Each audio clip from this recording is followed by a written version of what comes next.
Hello, I'm Sebastian Michael, and this is this Saturday's Sonnet.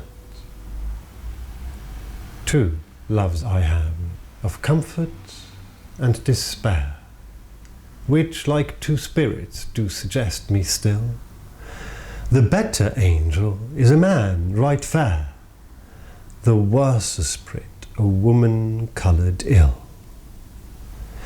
To win me soon to hell, my female evil tempteth my better angel from my side, and would corrupt my saint to be a devil, wooing his purity with her foul pride. And whether that my angel be turned fiend, suspect I may, yet not directly tell. But being both from me, both to eat friend, I guess one angel in another's hell. Yet this shall I ne'er know, but live in doubt, till my bad angel fire my good one out. And this is the unbelievably suggestive and frankly outrageous sonnet 144. It's an outrageous poem because what does it tell us? Well, if you think that you're getting a message here, that's probably the message that it means to convey. It talks about two spirits who are like two loves, and they are friends to each other, and one of them is obviously a good and fair spirit, and the other one is a dark and bad spirit, a good angel, bad angel. And I'm the poet. I'm talking about my fair youth, the good spirit, the fair youth, the man right fair, and the dark lady, a woman coloured ill. And I'm calling her a female evil. I'm calling the place she's seducing my beautiful angelic fair youth to hell. And then I go to the point where I say, well, I'll come to this in a moment in more detail, but just to kind of quickly grasp the outrageousness of this sonnet. I mean, this is William Shakespeare talking about these two people, both of whom I, the poet, am in a relationship with. I have this long-standing, this several years worth of infatuation and romantic, passionate friendship, love, marriage of true minds, adoration with and for this fair youth. And I have this mistress who I feel deeply guilty about. On the one hand, I feel partly disgusted by it. I don't know whether this is too strong, to not be too strong a term, because I'm clearly attracted to her. There's no doubt that I am attracted to this woman and I'm having a sexual relationship with her. There's absolutely no doubt in anybody's mind. Nobody has ever suggested this is not the case. People have suggested it's not the case with the fair youth, but I think that's also nonsense. This is clearly, I, the poet, have established a situation whereby I have a complex relationship with my fair youth and another complex relationship with my dark lady for totally different reasons in a totally different way, and the two of them have got it together. And you know how disturbed and how appalled by this I am, because I've already told you so. I told you in the first section in the Fair Youth sonnet, when I first noticed this, that you have gone off with my mistress of all people. We've been through this in great detail. I'm not going to now regurgitate all of that. We had it again last week when we noticed that the Fair Youth has resurfaced, and now I'm going one step further, because now I'm not only just saying, oh well, the two of you are having a relationship, this perturbs me, but I'm going to quite graphic detail about how this is panning out. And also, I'm complaining about the fact that I'm not even entirely sure how far you've got with each other. I can only surmise. I think we need to go straight to what does it mean, this sonnet 144. Well, two loves I have, of comfort and despair, I don't even need to start with this because it's so absolutely obvious. Two loves, we know who these two people are. We don't know maybe exactly who they are individually in terms of actual personalities, the actual characters, the actual people, the actual names. We have strong suggestions for one, hardly any for the other. We know who these people are. These are the two characters. There's no doubt about that. I think we can dismiss any doubt about the fact that this is the fair youth, the dark lady. One is of comfort, and the other one is of despair. Now, I think it would be a little bit simplistic to say the one person is the comfort, the other one is the despair, but I think that's what it is. Because the whole rest of the poem is this duality, good, bad, fair, dark, evil, angelic, devil, angel, comfort and despair. One of them gives me comfort, the other one gives me despair. I have in the past said that the fair youth has also given me degrees of despair, and I have also said that I find some type of comfort with the dark lady. Maybe this is what in today's term would be the clickbait, like the thing that gets us attracted, the hook, to hook us in, and then, well, tell us about these. I'm just about to tell you about these two. Which, like two spirits, these two loves are like two spirits. Like a spirit is an angel on the one hand, of course, or a supernatural being, something like a human, like two spirits. And we've come across this double meaning of the word spirit before, because a spirit can also have a very strong sexual connotation. It can be an expression for a man's sperm, and it can also be an expression for simply a sexual encounter or a sexual lover. That's the way it is with Shakespeare. We have a lot of these double meanings, which, like two spirits, here in the first instance, of course, two spirits are like two angels, do suggest me still. So these two loves that I have, they suggest themselves to be, or they remind me of two angels. And the reason I can say that they remind me of two angels is because these two angels, the fair angel and the dark angel, the good angel and the bad angel, if you like, the angel telling me to do good things and the bad angel telling me to do bad things, they are in a way a poetic cliche. They exist as an entity. They don't exist as a poetic entity. They have been written about in world literature since time immemorial, since the beginning of civilization. This little spirit I have, one of them whispering in my ear, do it, come on, you can go, you can get off with her or with him. And the angel saying, no, it's a sin. So that's who these two people remind me of. And then let me explain who they are. The better angel is a man right fair. Identifier. There's no doubt, it's clear, it's a man and he is fair. We know who this is. The worse spirit. And now this is where this double meaning already comes in a little bit, because I, the poet, have written this line in such a way that in order for it to scan, I need to pronounce spirit differently to the way I've pronounced it before. Have you noticed this? Which, like two spirits do suggest me still. The better angel is a man right fair. The worse spirit a woman coloured ill. Doesn't work. The worse spirit a woman coloured ill. It just doesn't scan. In order for it to scan, you have to say the worse spirit a woman coloured ill, which gives the word spirit a different pronunciation, which means it's a different kind of word a little bit. Am I reading too much into it? Well, maybe. I haven't actually really read up about this. I mean, there may be scholars who explain this. I don't know. I have not. I mean, I've read up about this a bit, but this particular thing I have not read anywhere. So if I'm repeating something that you've read in a good book about the sonnets, then I apologise. If you've never had this before, I don't know whether the scholars agree with me on this or not, but I find it telling from a reader's point of view, and being a writer, I mean, I'm not a sonneteer, but being a writer, I find it fascinating that I, the poet here, William Shakespeare, use the same word twice, but force the reader to make a distinction between the two. Genius. That's why Shakespeare is a genius, my friends.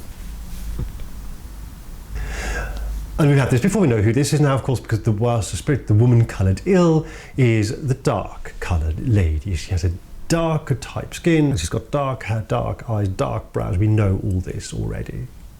And please don't get angry with Shakespeare for being racist or anything. This really has nothing to do with that. This has to do with his culture's ideal of beauty and the culture in which he grew up in and in which he is embedded and in which he's steeped.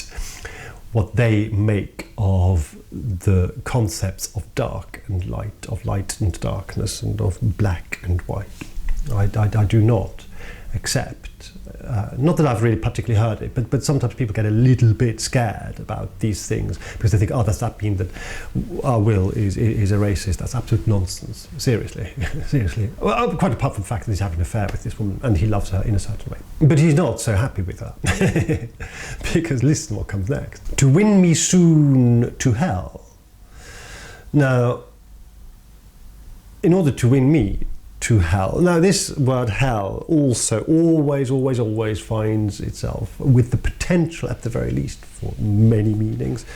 It is, of course, hell, of course, the place where sinners go. So that's simple. To win me over to hell, to her hell, to hell, generally. To win me soon to hell, generally, to the place where sinners go.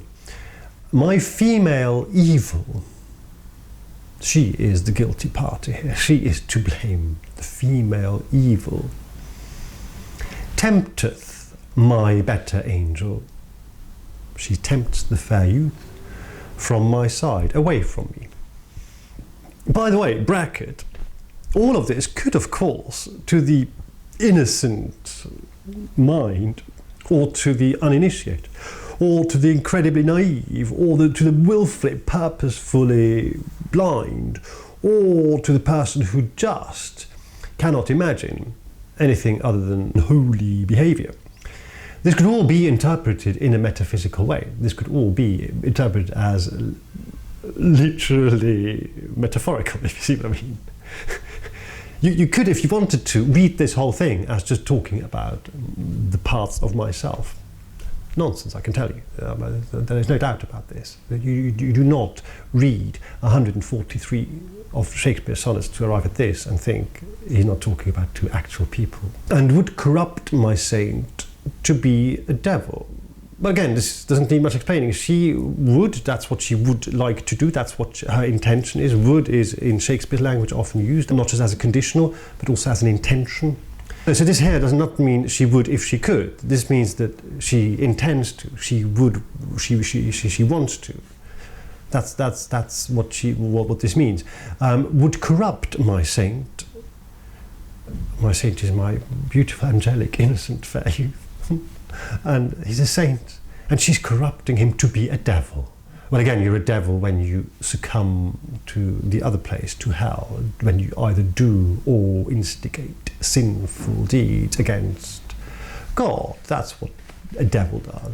And she is tempting him to do that. Which, of course, always reminds us of the story of original sin, where Eve tempts pure, angelic, innocent Adam into sin.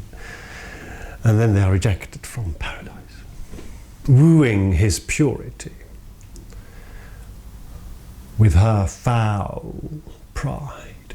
I'm not being very complimentary. If you were in any doubt as to whether these sonnets are largely romantic love poems, sugared sonnets, as one contemporary of Shakespeare famously called them, disabused, I think we are, of this notion. This is not a happy poem, and it's not a romantic poem. It's quite stark and quite outrageous, and it gets better or worse, whichever way you want to look at it. It certainly gets more explicit. Indeed, it almost now needs a kind of semi-adult rating. Really, seriously. I have a book here, by the way. I mean, this is another bracket. This may be... I'm enjoying myself a little bit too much, you can tell. I have a book here, in addition, which I'm using some online resources as well. This editor here, he, in his notes, goes on and on and on, as scholars do. We do go on and on about these things. Well, not a scholar, but people who love these sonnets go on and on about them because they're so wonderful. And at one point, he suddenly, brazenly, just talks about her cunt. I mean, forgive me, I should probably not pronounce this word here because there may be viewers viewing who will be outraged or shocked, but these sonnets, even though they don't actually use the C word, they are quite explicit and our beautiful scholar from, I don't know, one of the big universities of England, he's suddenly in there, just in his notes, without a warning or without asterisk or anything, just starts using language which is really quite explicit. That's what we're talking about. Seriously, friends, that's what we're talking about. Now, whether that my angel be turned fiend. So now, and it's wonderful how this sonnet also really works in these three sections, and then the conclusion very clearly delineated, because now the next thought is, well, whether or not, now whether that my angel, so whether my angel or not, be turned fiend, because remember, he's my dearest friend, he's the one I love, I've called him my sweet friend and all manner of things with the word friend, whether he be turned into a fiend. Suspect I may suspect this, but cannot directly tell, yet not directly tell. So again, super clear. I can't be sure. I suspect it, but I can't be sure whether this has happened, or is happening now. But being both from me, they're both not here, they're both away from me now. Very possibly because I'm away. I have no idea, no indication to that, but certainly I'm not around them both. And that probably in Shakespeare's day at the time, in his context, may well mean for a while. Because remember, I travel quite a bit, I'm a touring actor. So I'm away from home for extended periods. And remember the sonnets that I wrote about plodding on my horse away from you and being away from you too long. And that's around about the time then soon after that when this character appeared who I was intensely jealous about. And when we have concluded, or not concluded, we have suggested that the Dark Lady may be that particular mistress, that there may be a dovetailing happening here. And that may mean, if this is the case, if this is true, and you just have to watch last week's episode in order to hear more about this particular notion or this particular suggestion, but if that's true, then that would mean that I'm away from you both, not just like because you're at the other end of town, but I may be 3-4 days horse ride away. I may really be away from you both, and you from me. And both to each friend, they know each other. They know each other too well for my liking. I've made that very clear. I guess one angel in another's hell. It means what you think it may mean, literally. We can be as bawdy and as crude as that. I'm actually thinking, well, I have to guess, I have to assume, or I can assume, that my good angel, my fair youth, is in the other angel, in the dark angel, is inside her. Just like that. Yet this shall I now know, but live in doubt. Do you understand this? I don't know this, but I live in doubt. Till my bad angel, until she fire my good one out. And again, I use the word fire here. Why would a bad angel fire a good angel? Well, partly because, of course, the bad angel is the devil who is in hell, and in hell we have hellfire, which is stoked by... I don't actually know who actually stokes the fire in hell, whether it's the devil himself or other devils, mini-devils, or... But you certainly have fire in hell. And there's another meaning, which we also find a connection to our previously read sonnets in the Fair Youth section. Because fire, in the context of sexual relations, is also a euphemism for sexual disease, venereal disease, for an infection, because it burns like fire, allegedly. And this is quadruply interesting. I haven't really counted, but it seems to me quadruply interesting. On one hand, because clearly I'm upset about my lover, my fair youth, my friend, the person I really deeply care about, who I've written sonnet after sonnet after sonnet to, now having got off with my mistress, who I'm already conflicted about, who I already have very, very ambiguous mixed feelings about. That's one problem. The second problem is that I'm not there. I can't even be sure. And you know, if you've ever been in a situation where you've been irrationally jealous, can you be rationally jealous? I don't know, but where you've been jealous of something that's going on and that you have no control over. Much worse when you don't actually know for certain what's happening. Human nature. We're programmed, built like that. We have evolved into this. Maybe there's a good reason. There probably is a good reason. I haven't studied it. I'm not going to just now. Anyway.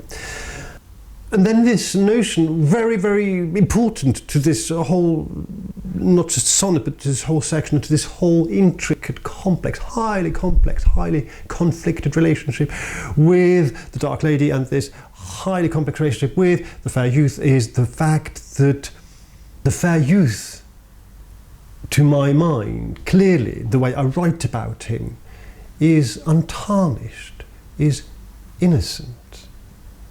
Now, I, Sebastian Michael, have in this series of vlogs, podcasts, video blogs, suggested, and quite strongly, and not just suggested, I've argued the case and found in the words of the sonnets evidence, I believe, that the relationship that I, the poet, William Shakespeare, am having with the fair youth is not a purely platonic one, that this becomes a sexual relationship as well. But we don't know exactly when. We kind of do know. There's a sense when the tone changes and when you get a feeling for there being more to the words than just adoration from a distance. And here the tone does somewhat hint at or suggest that maybe what actually happens is that I am deeply in love with this young man. I adore him. I feel I have a special thing going on with him. And into the relationship comes this woman who I'm already in an active sexual relationship with. And what does she do? She tempts my beautiful young friend away from me and corrupts him. Now, this could mean that possibly he and I have not, when this is happening, actually had sexual relations yet. Or maybe we had sexual relations of a certain kind, or maybe it was also possible, also interesting, but there you see why I'm fascinated by the many possible hints that we are being given. And one of them may be that my fair youth has maybe had a physical connection with me of some description, has some sexual contact with me, but never as yet previously had sex with a woman.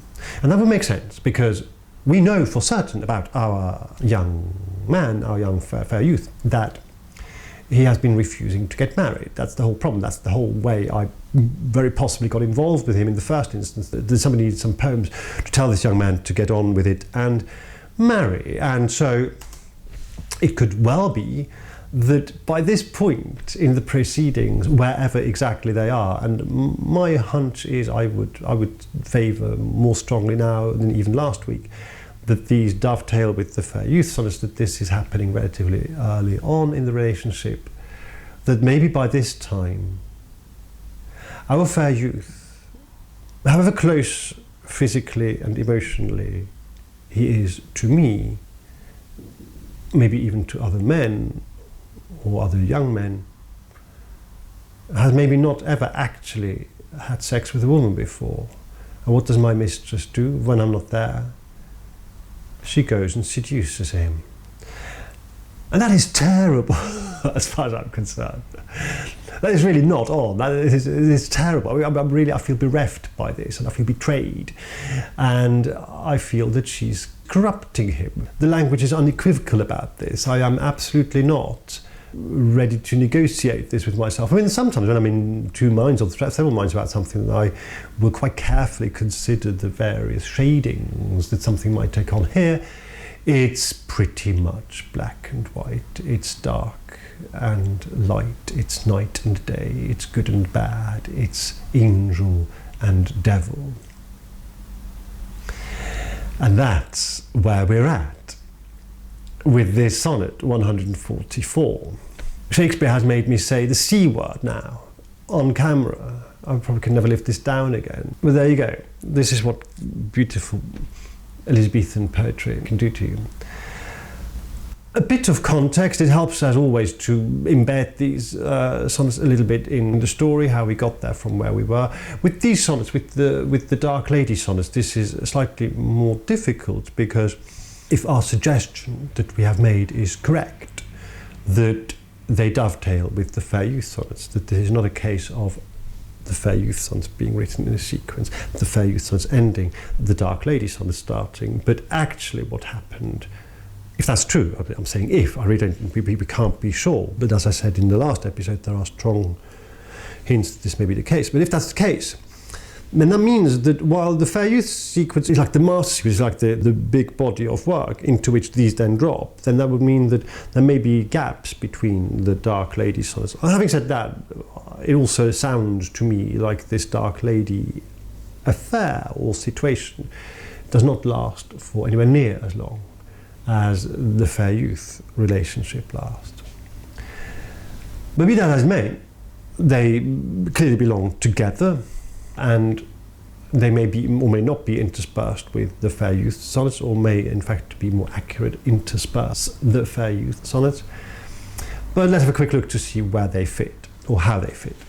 We left off ever so slightly abruptly. I noticed in retrospect that I didn't actually mention all the sonnets in last week's batch, as I keep referring to it, still slightly uncomfortably. Now, you may remember where we left off. The last batch had a couple of songs with heavy punning on my name, and then we revert back to this confusion that I, the poet, suffer over being attracted to you, the Dark Lady, even though you're not actually that beautiful, not in a classical sense at any rate. The world does not think of you as beautiful, and I do, or rather I tell myself I do, and I can't quite explain it.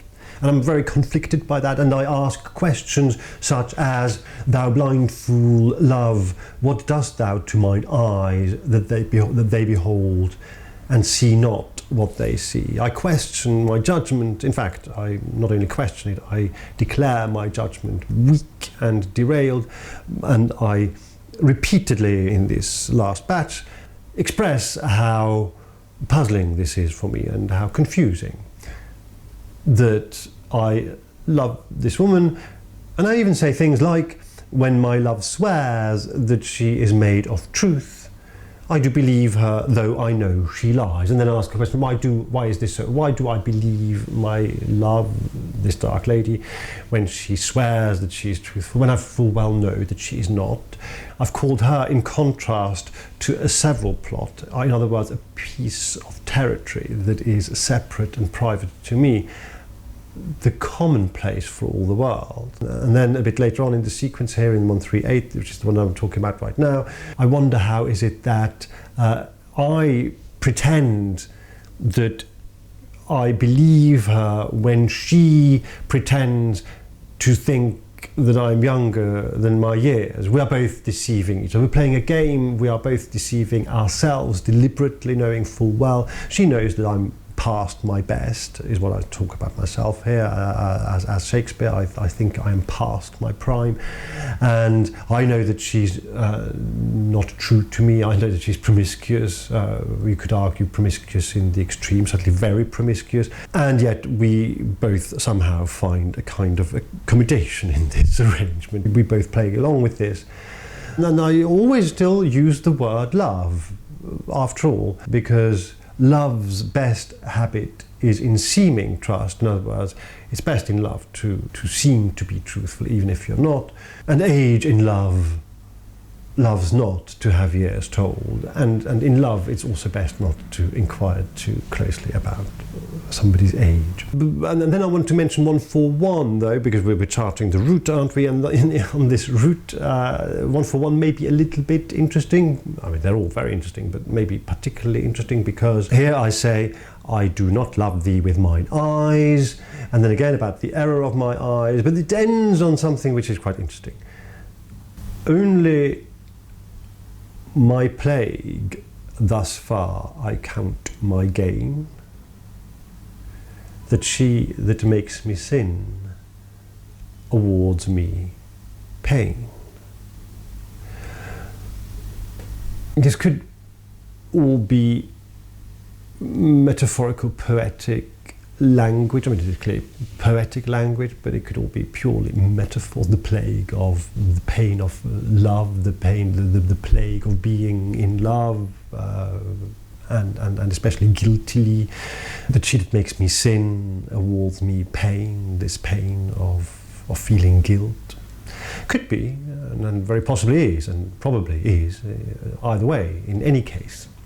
But my plague is also, again, not even a particularly euphemistic term for disease, in the context of sexual encounters of a venereal disease.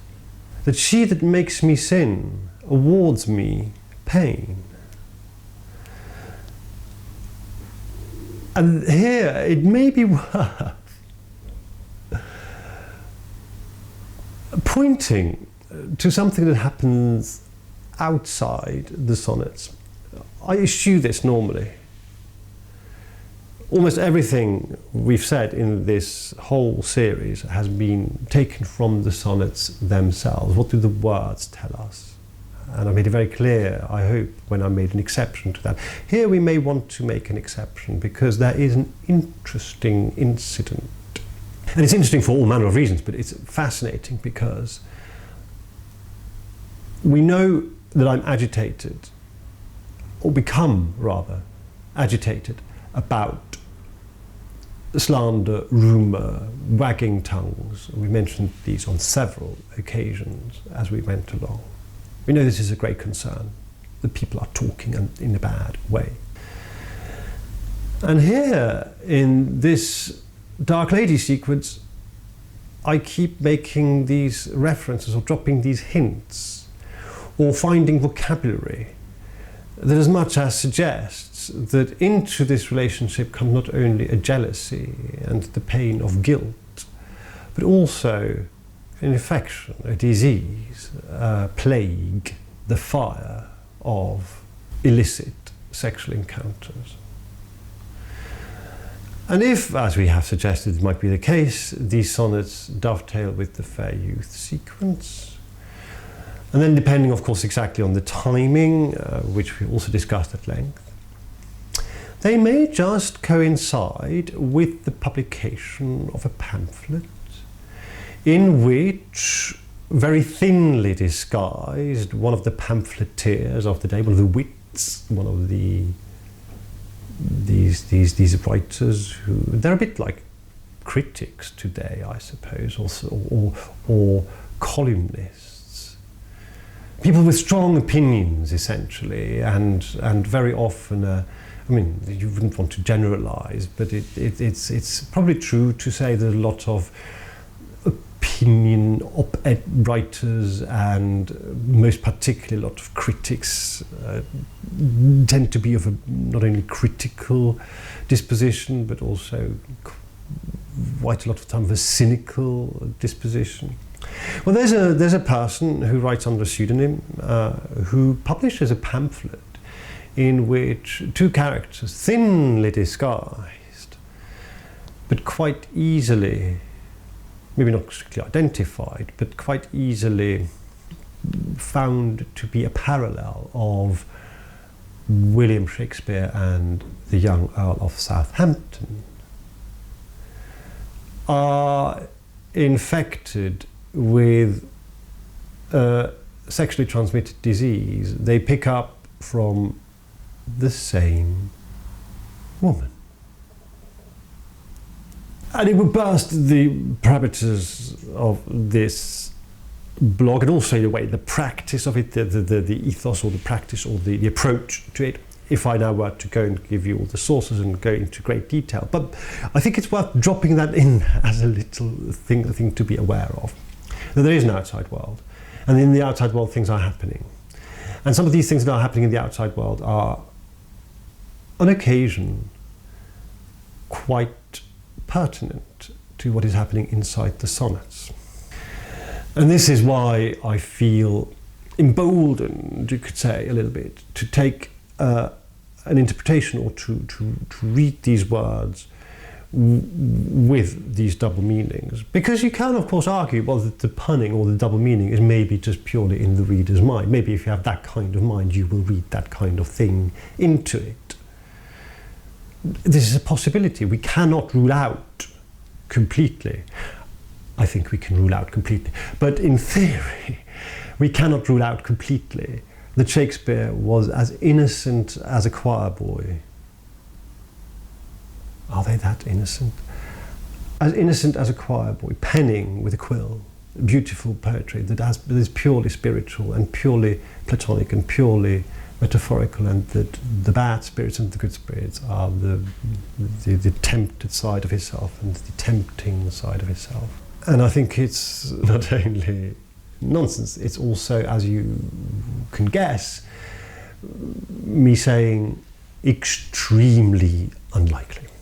And when we don't know for certain, in the absence of certainty, likelihood is our friend.